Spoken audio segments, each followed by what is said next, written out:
What if the woman everyone judged in a crowded parking lot was carrying a secret that could change every opinion before the day was over? Most people think they can understand someone in just a few seconds. They notice old clothes. They notice an old car. They notice a tired face. Then they create a story in their minds without knowing a single fact.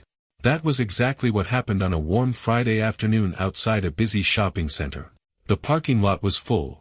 Families pushed shopping carts toward their cars. Children laughed as they climbed into back seats. People hurried home after finishing their errands. It looked like an ordinary day. Near the far end of the parking lot, a black woman slowly placed a few grocery bags into the trunk of a small, older sedan. The car had faded paint and a few small scratches along the doors. It wasn't new. It wasn't expensive. But it was clean. The woman carefully arranged every grocery bag so nothing would fall over during the drive home. When she finished, she gently closed the trunk. Then she walked to the back door and smiled at the little boy sitting inside. He looked about 8 years old. He held a small toy in his hands and quietly watched people walking by. "Everything okay?" she asked softly. The little boy smiled. "Yes, Mom." She brushed a small piece of hair away from his face before closing the door. Anyone watching could see she was tired. Not because she had given up. Because she had been carrying responsibilities all day. She worked hard. She cared for her son. And she handled every challenge without complaining. Yet none of those things could be seen by strangers. A police cruiser slowly entered the parking lot. It moved between the rows of parked cars before coming to a stop a short distance away. The officer inside looked around carefully. His eyes eventually settled on the old sedan, then on the woman. He watched her for several seconds. Without knowing anything about her, he began making assumptions. He opened the driver's door and stepped outside. People nearby noticed the uniform immediately. Some slowed their pace. Others quietly stopped to watch. The officer walked toward the woman with a serious expression. "Ma'am," he called. She turned politely. "Yes, officer. I need to ask you a few questions." She nodded without hesitation. "Of course." There was no fear in her voice. No anger. Only calm respect. The officer looked at the old car. Then at the grocery bags. Then back at her. His expression suggested he believed something wasn't right. Several shoppers stopped walking. A few pulled out their phones, curious to see what was happening. Within moments, a small crowd had formed. The little boy looked through the car window. He saw people staring at his mother. His smile slowly disappeared. The woman noticed him watching. She gave him a gentle smile, hoping to reassure him. Then she turned back to the officer. She stood quietly with both hands visible. She didn't argue. She didn't complain. She simply waited for him to speak. The officer took another step closer. His next words caused the people around them to pay even more attention. And although the woman remained calm, no one standing there realized that this ordinary-looking single mother was about to reveal a truth nobody expected. Why would a mother stay so calm when everyone around her had already decided she must have done something wrong? The parking lot became quieter. People stopped loading groceries into their cars. Several shoppers stood at a distance, watching the conversation. The little boy remained in the back seat, looking through the window with worried eyes. The officer looked at the woman. "May I see your driver's license, please?" She nodded politely. "Of course, officer." She reached slowly into her handbag and handed him her license. He examined it carefully. Then he looked back at her. "Is this vehicle registered to you?" "Yes," she answered calmly. He looked at the old sedan again. Then back at the license. His expression suggested he wasn't completely convinced. The woman noticed it. But she didn't argue. She simply waited. The officer walked around the car. He looked through the windows. He checked the license plate. He returned a few moments later. "You've had this car for a long time." She smiled gently. "Yes. It isn't in very good condition. It still gets my son and me where we need to go." Her answer was simple. The crowd quietly whispered among themselves. Some people looked at the old car. Others looked at the woman. Without knowing anything about her life, many had already formed opinions. The officer folded his arms. "You seem unusually calm." The woman nodded. "I've learned that staying calm usually helps everyone." The officer didn't respond. Instead, his eyes moved toward the small black folder resting on the front passenger seat. "What is that?" She followed his gaze. "My folder." May I ask what's inside? She answered honestly. Personal documents. The officer looked at it for another moment. Please bring it with you. She opened the passenger door, carefully picked up the folder, then closed the door again. She held it close without opening it. The officer noticed. You seem very careful with that folder. It contains things that matter to me. Nothing more. Nothing less. The little boy quietly watched his mother. She turned toward him and smiled. It'll be okay. He slowly nodded. Her calm voice seemed to comfort him. Just then, another patrol car entered the parking lot. It stopped nearby. A second officer stepped out. He walked toward the first officer. What do we have? The first officer handed him the driver's license. I'm still checking a few things. The second officer looked at the license, then typed her name into the patrol car's computer. A few seconds passed. He frowned. He looked at the screen again, then typed the name a second time. His expression slowly changed. He leaned closer to the monitor, as if he wanted to make sure he had read everything correctly. The first officer noticed. Everything okay? The second officer didn't answer immediately. Instead, he searched again, then quietly whispered to himself, That's strange. The first officer walked closer. What did you find? The second officer quickly minimized the screen. I'm not sure yet. The woman watched the exchange without saying a word. She remained calm, patient, respectful, almost as though she had seen this kind of reaction before. The first officer looked from his partner to the woman. Something about the situation no longer felt as simple as it had a few minutes earlier. And whatever the second officer had just seen on that computer screen, it was enough to make him question everything he thought he knew. What could appear on a police computer that would make an experienced officer read the same screen 3 times? The second officer remained beside the patrol car. His eyes stayed fixed on the computer. He clicked through one record, then another. Then he quietly returned to the first page. The information did not change. Neither did the name. He slowly looked toward the woman. She stood exactly where she had been from the beginning. Calm. Patient. Holding her small black folder. The first officer walked over. You've been looking at that screen for a while. The second officer nodded. I know. So what did you find? The second officer took a slow breath. I'm still trying to understand it. The first officer frowned. It's just a routine stop. That's what I thought. The answer immediately caught his attention. The first officer looked back at the woman. She wasn't speaking. She wasn't arguing. She simply stood beside her old car while her son watched quietly through the window. The second officer searched the database again. This time, he entered an additional identification number from her driver's license. A new record appeared. He read the first line. Then another. His expression became more serious. The first officer noticed immediately. What is it?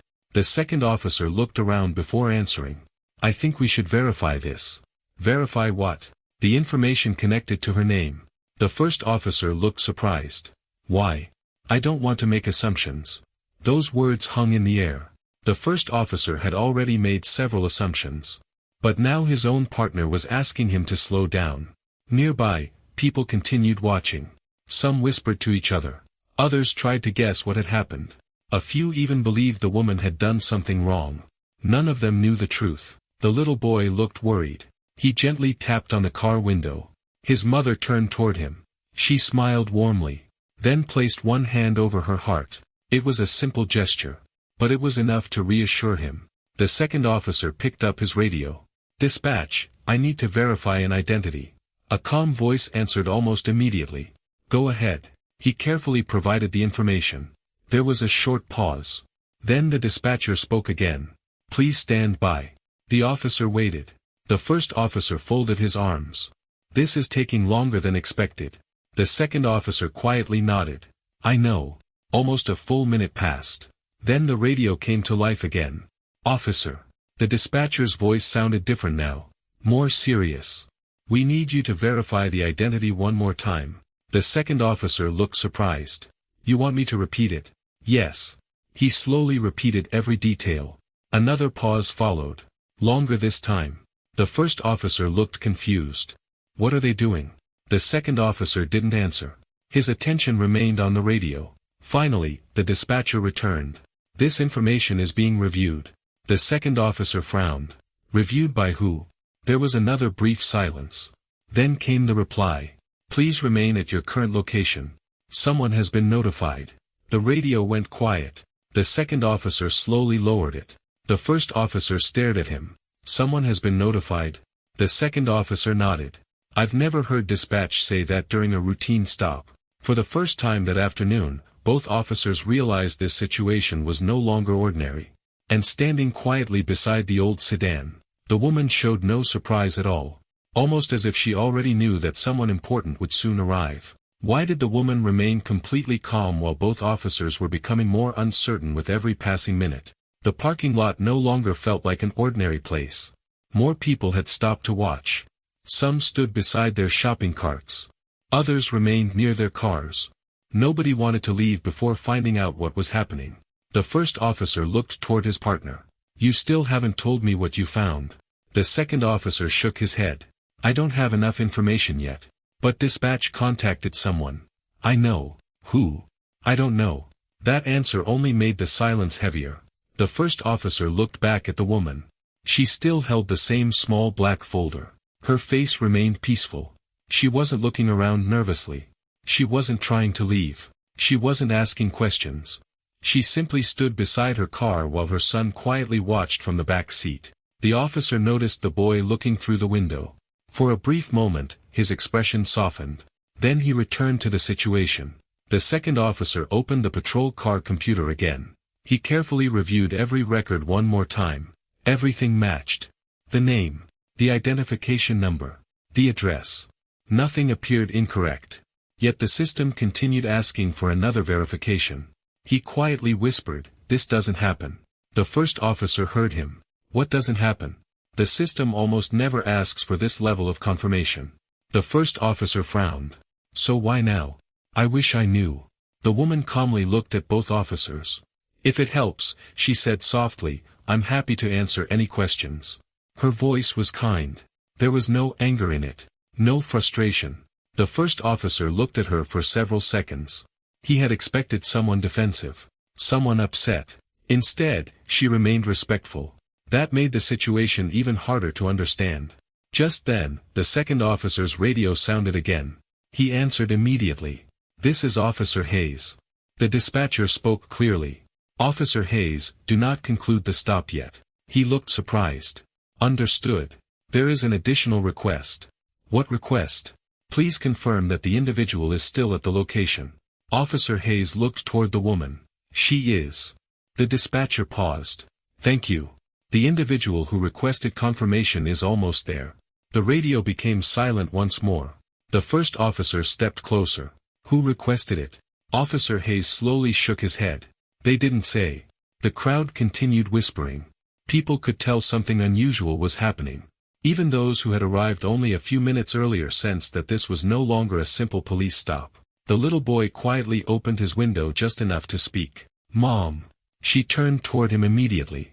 Yes. Are we going home soon? She smiled gently. We will. Her calm answer surprised everyone close enough to hear it. She spoke with complete confidence.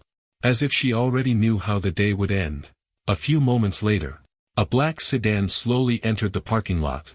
It wasn't a police car. It wasn't an emergency vehicle. It quietly pulled into an empty space nearby.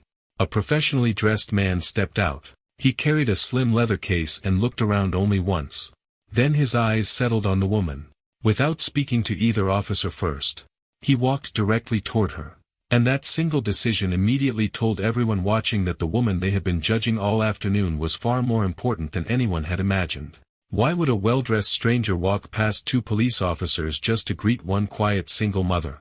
The parking lot became completely silent. Even the people who had been whispering stopped talking.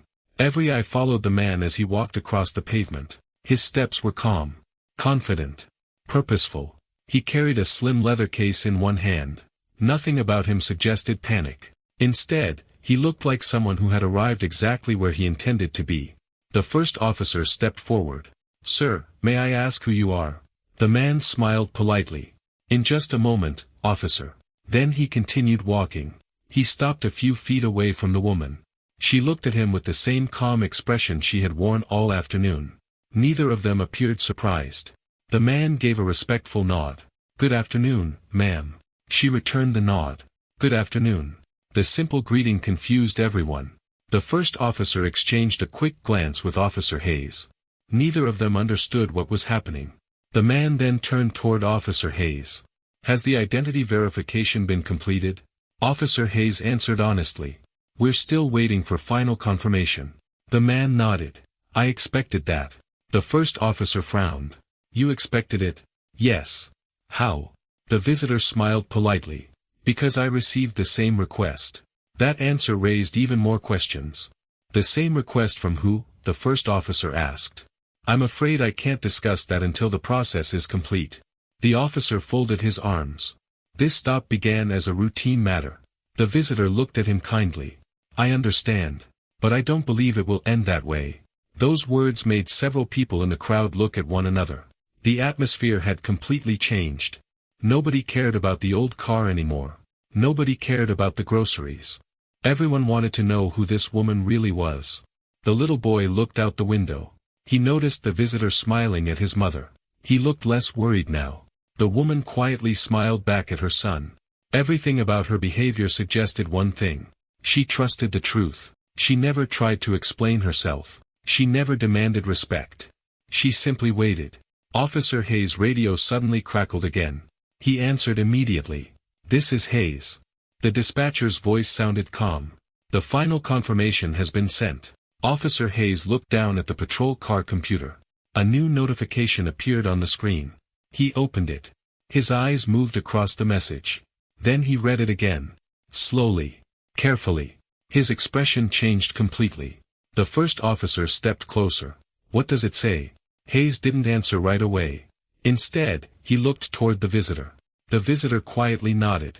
Almost as if he already knew what the message contained. Hayes took a slow breath. "It's confirmed." The first officer frowned. "What is?" Hayes looked back at the screen. Then toward the woman. "I think." He stopped speaking.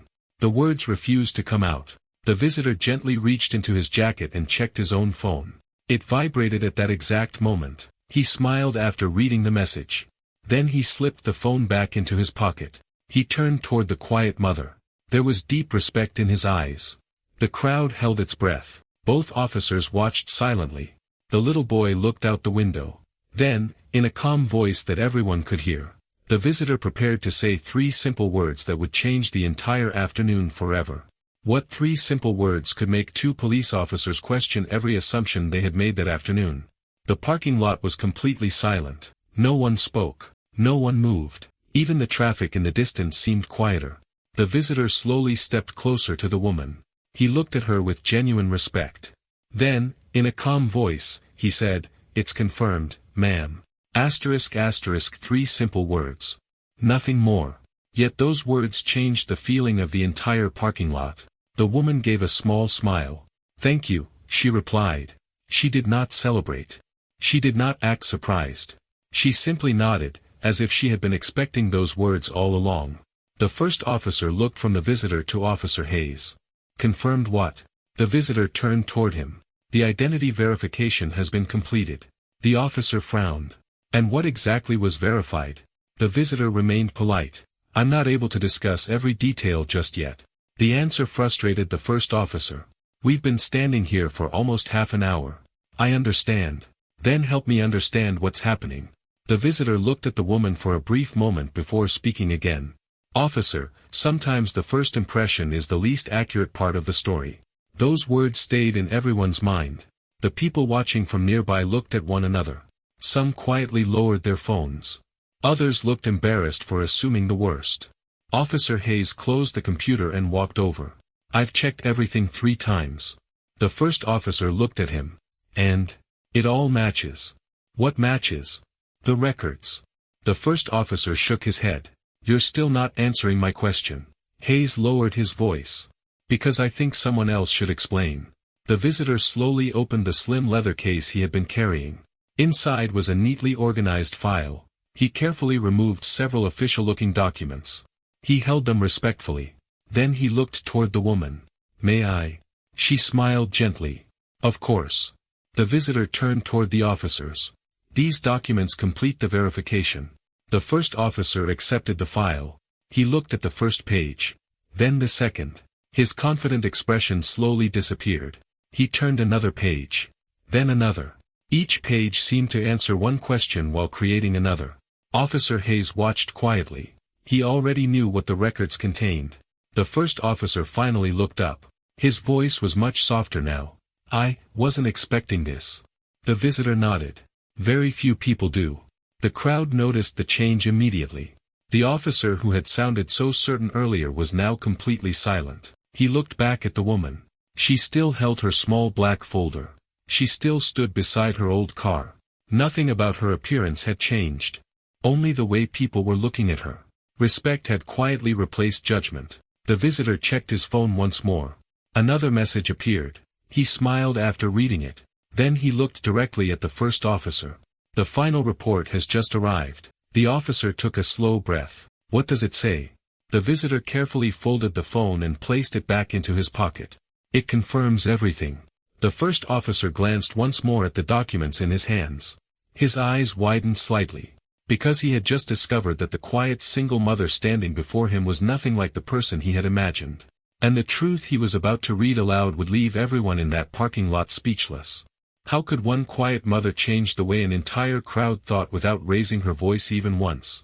The first officer stood perfectly still. The file remained open in his hands. He looked at the first page again. Then slowly turned another page. The parking lot was silent. Nobody wanted to interrupt. Even the shoppers who had arrived only minutes earlier sensed they were about to witness something important. Officer Hayes quietly stepped beside him. "You see it now?" The first officer nodded slowly. "I do."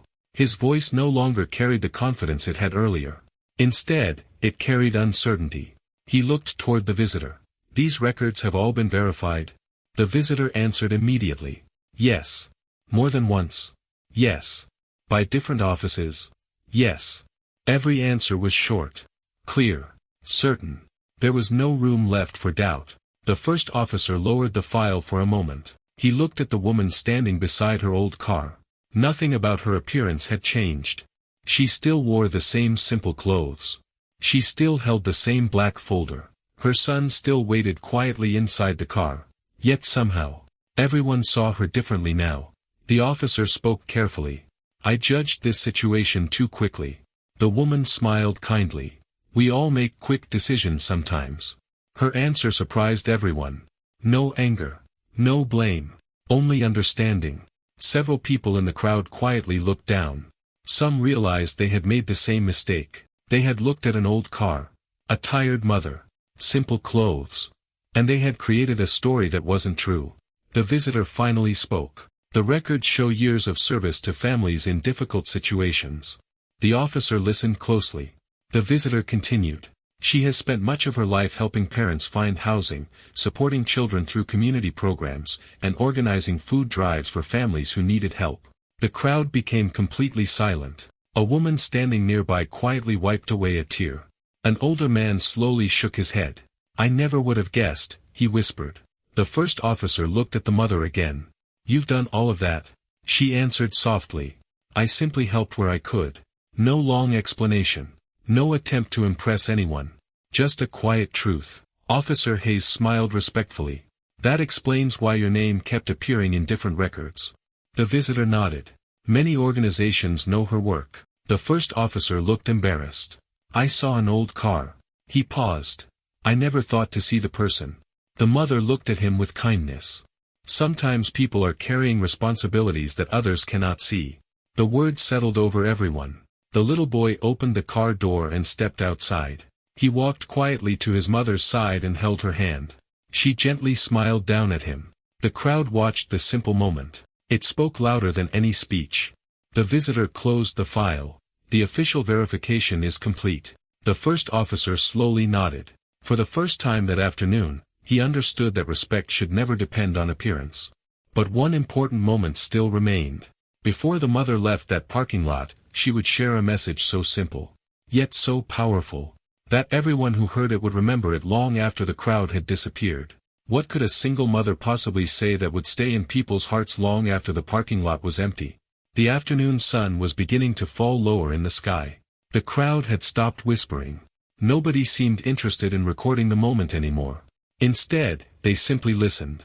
The first officer slowly closed the file. He looked at the woman with genuine respect. "I owe you an apology," he said quietly. "I made assumptions before I knew anything about you." The woman nodded gently. "Thank you for saying that." Her voice was calm. There was no sign of anger. The officer continued. "I saw your old car." He looked down for a moment. "I saw simple clothes." He paused again. "And I believed I already knew your story." The woman smiled kindly. "But you didn't." The officer slowly shook his head. "No."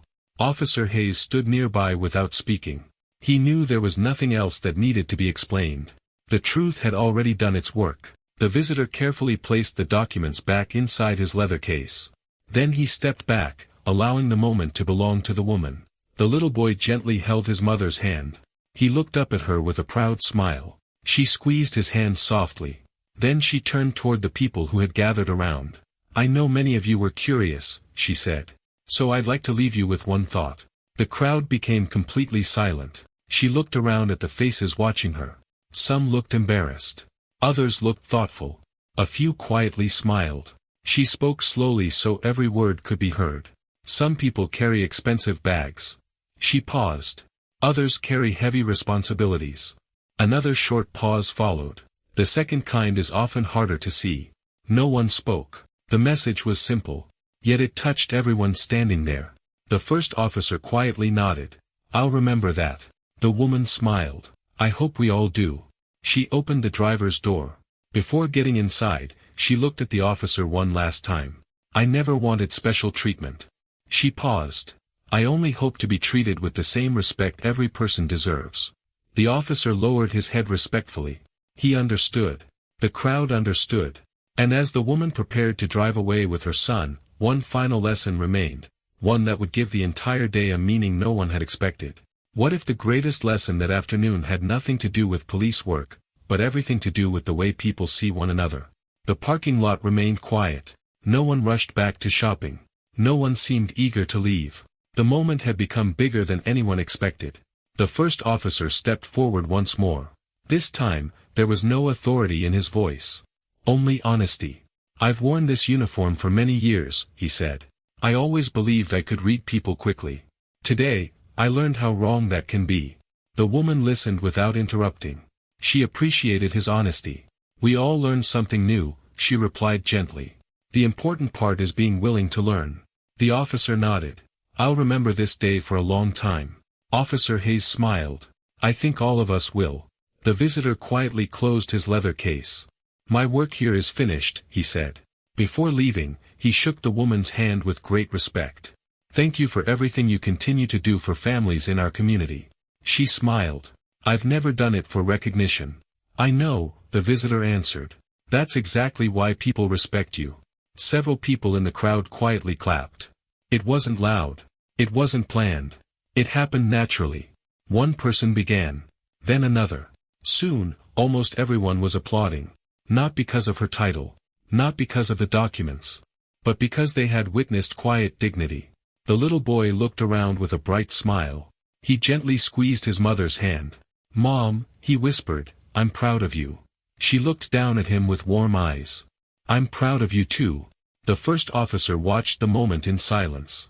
He realized the greatest strength he had seen that day wasn't authority. It wasn't status.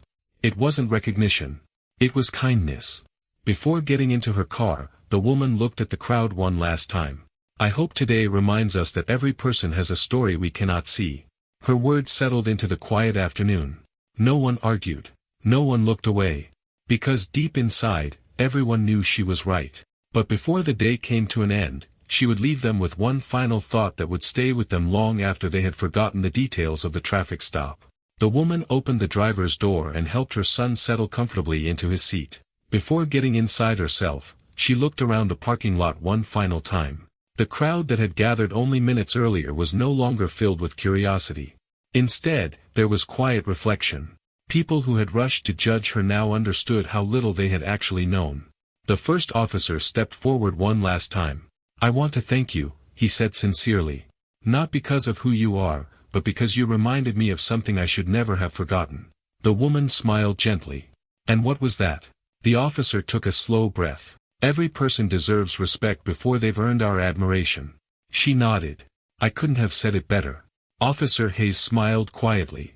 The visitor closed his leather case and walked back toward his car, knowing there was nothing more to explain. The truth had spoken for itself. The little boy looked up at his mother. Can we go home now? She smiled warmly. Yes. I think it's time. Before getting into the car, she turned toward the small crowd one final time. I hope today reminds all of us that appearances tell only a small part of someone's story. The strongest people are often carrying responsibilities that no one else can see. A little kindness and a little patience can change the way we treat each other. Nobody answered immediately. They simply listened. The first officer respectfully nodded. So will I. The woman closed the car door, started the engine, and slowly drove away with her son. No flashing lights followed them. No crowd remained behind. One by one, people returned to their own lives, carrying a lesson they had not expected to learn during an ordinary afternoon at a shopping center. Sometimes, the greatest strength is not proving people wrong. Sometimes, it is staying calm long enough for the truth to reveal itself. And sometimes, the most powerful victory is leaving with your dignity untouched while others quietly learn from their own assumptions. This story is entirely fictional and created for entertainment purposes. Any resemblance to real people or events is purely coincidental. If this fictional story made you stop and think, let us know your thoughts in the comments. What would you have done if you had witnessed this moment? If you enjoyed the story, don't forget to like this video, subscribe to the channel, and turn on notifications for more powerful fictional stories of courage, respect, and unexpected truth.